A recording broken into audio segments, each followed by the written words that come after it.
que é um perigo grande demais. Ou então, a pessoa quer um cargo na igreja, o que ele faz? Ele dá dízimo, dá oferta, dá presentes para o líder para adquirir aquele cargo. Veja só, existe aí o corrupto e o corruptor. Então o líder nunca deve estar metido aí no meio da corrupção, nunca deve se corromper e nunca deve tentar corromper alguém. Estamos chegando na época da política, por exemplo, onde os políticos vão fazer propostas aos pastores, né? Estão querendo comprar o rebanho, comprar os votos. E aí começam a prometer, é os tijolos, é o cimento, é não sei o que, ajudar a igreja, né? Às vezes um passeio da igreja, e vai. Então, o líder não pode se deixar corromper. Tem que tomar cuidado com isso. E quando ele está pregando e ensinando a palavra de Deus, ele deve ensinar e pregar segundo o que Deus mandar, segundo o que está na Bíblia. Não tentando dar um jeitinho para não ofender, não tentando dar um jeitinho de torcer, salta isso aqui porque vai atingir aquela família ali ou aquela pessoa ali. E isso acontece muito. Pastores que não dão oportunidade para aquele ali pregar, porque ele fala a verdade, talvez porque ele conhece o pastor, o pecado do pastor que está oculto aos outros. Isso existe muito dentro da igreja. Então, essa corrupção aí dentro. Um líder jamais deve ser um corruptor e nem aceitar corrupção, nem aceitar suborno, nem subornar ninguém. Então, o líder deve ser uma autoridade, e essa autoridade que vem de Deus, porque ele está em comunhão com Deus. E nós estamos assistindo hoje, né, principalmente pela TV, quanta gente vendendo bênçãos, né, vendendo as coisas, recebeu de graça de Deus, recebeu de Deus aí as coisas, os dons do Espírito Santo, e na hora de passar isso para as pessoas, estão procurando passar em troca de dinheiro. Nós, enquanto eu estou aqui lutando para as pessoas, pelo menos não me dar prejuízo, porque às vezes eu vou pregar, vou ensinar fora, perco o trabalho, meu patrão desconta cada dia que eu falto. E eu estou lutando para pelo menos as pessoas não me darem prejuízo. Pelo menos se eu vou faltar um sábado, ou se eu vou faltar uma sexta, ou se eu vou faltar uma segunda, pelo menos eu tenho lutado, pelo menos para a pessoa, pelo menos me retornar esse dinheiro que eu perdi, que o patrão descontou. E é difícil.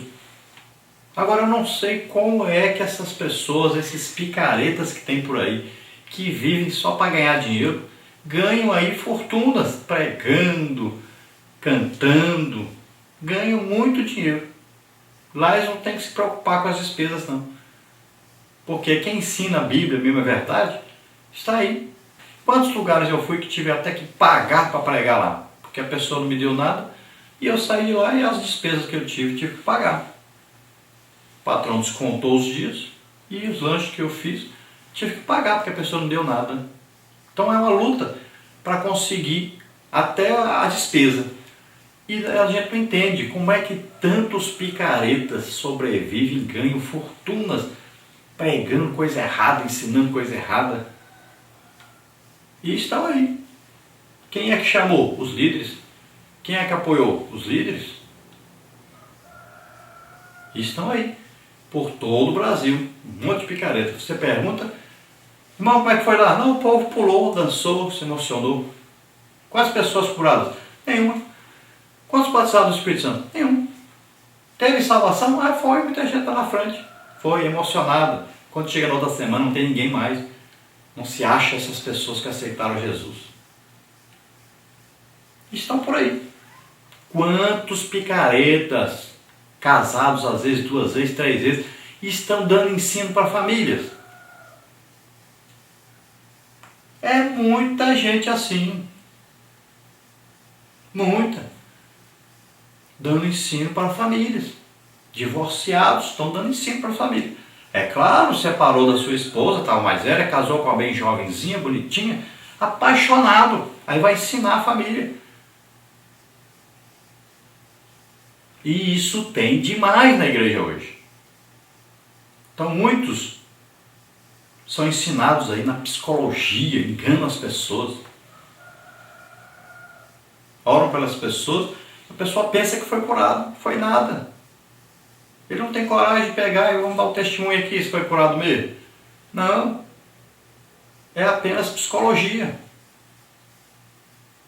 Então é preciso tomar cuidado, e é preciso que a igreja ela busque as pessoas, busque aí o testemunho pessoal de cada pessoa, ver quem é a pessoa realmente, estudar quem é a pessoa realmente, porque a igreja está sendo levada aí de qualquer maneira, pessoas que vivem para ganhar dinheiro. Tudo que fazem é pensando no lucro financeiro. E quem está pagando? Nós sempre dissemos, por que os pastores não se reúnem e colocam fim nisso? Olha, o preço é esse aqui, ninguém vai pagar mais aí de 5 mil, 10 mil, 20 mil, 50 mil, 80 mil para um cantor, para um pregador. Isso não existe. Tem que acabar com isso. Tem que haver aí uma reunião dos líderes e decidir acabar com isso. Não pode mais haver essa exploração financeira, esse enriquecimento aí que está havendo de cantores, pregadores. Está demais. E os responsáveis são os líderes, são eles que pagam.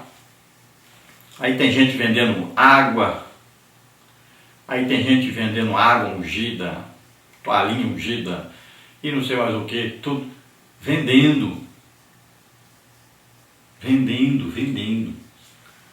Ainda tem crente que compra, por incrível que pareça.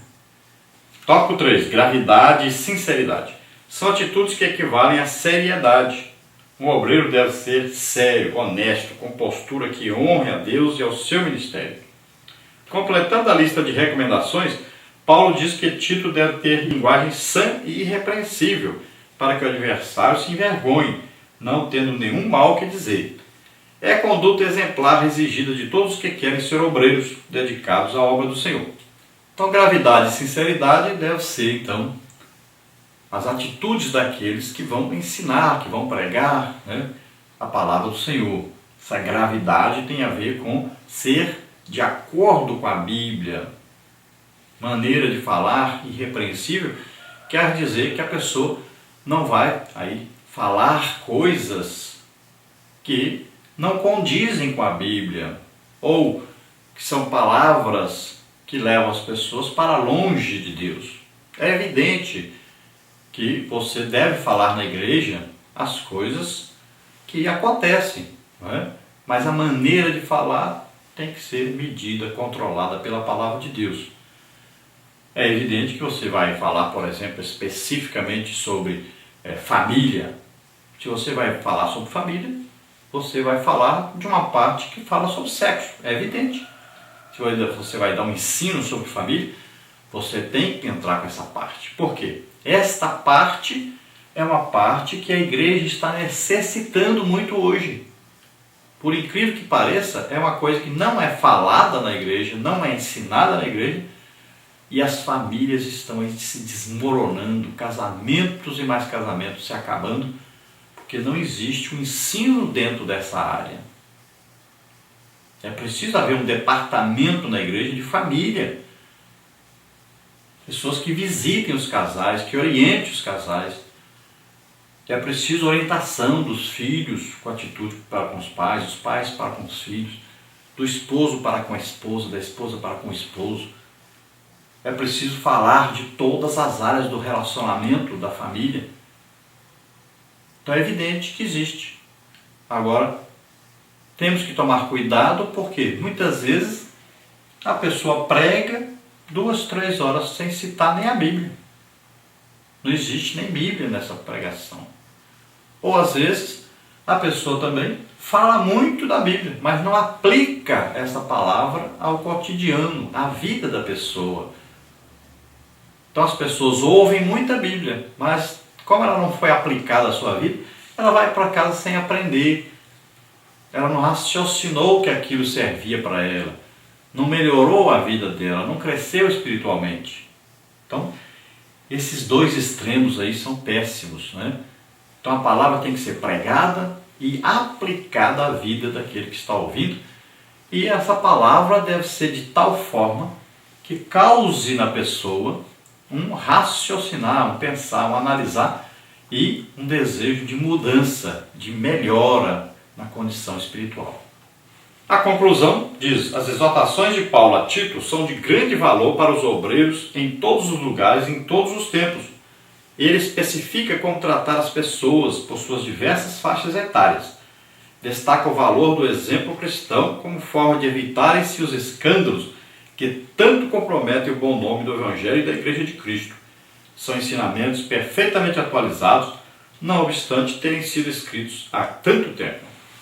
Então Paulo aqui escrevendo a Tito esse capítulo 2, resumindo aí, foi falando para Tito então do seu relacionamento com os mais velhos, com os mais jovens, com as mulheres, né, com as viúvas, com os viúvos, com aqueles que são patrões, com aqueles que são empregados.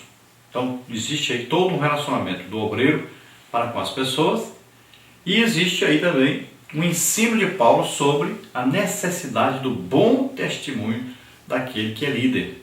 Então ele está à frente de um rebanho, está à frente de uma classe de escola bíblica dominical, à frente de um conjunto musical, está à frente de um coral, está à frente aí de um departamento de evangelização ou de oração, ciclo de oração. Então, quem está à frente sempre deve ser exemplo para aqueles que são liderados por essa pessoa. Um resuminho que existe aí na revista, vamos ver, a respeito das cartas pastorais. De acordo com a lição, como deve ser o falar do líder? O líder deve ter a sua fala sempre fundamentada na palavra de Deus. Ser tardio para falar e pronto para ouvir é sinal de quê? De sabedoria, de maturidade emocional e espiritual. Como o cristão idoso deve portar-se? Sóbrios, graves, prudentes, sãos na fé, na caridade e na paciência. Como a mulher cristã idosa deve portar-se? Sérias no seu viver, como convém às santas, não caluniadoras, não dadas a muito vinho, mestras do bem. As exortações de Paulo a Tito são importantes para os obreiros de hoje? Então você responda aí. Você sabe que é muito importante, então, aprendermos sobre como tratar as pessoas e também sermos exemplo para todas as pessoas na igreja. Vamos orar agora. Se você está nos ouvindo, está nos assistindo, você deseja aceitar Jesus como Senhor e Salvador? Você fez uma decisão de entregar sua vida para Deus?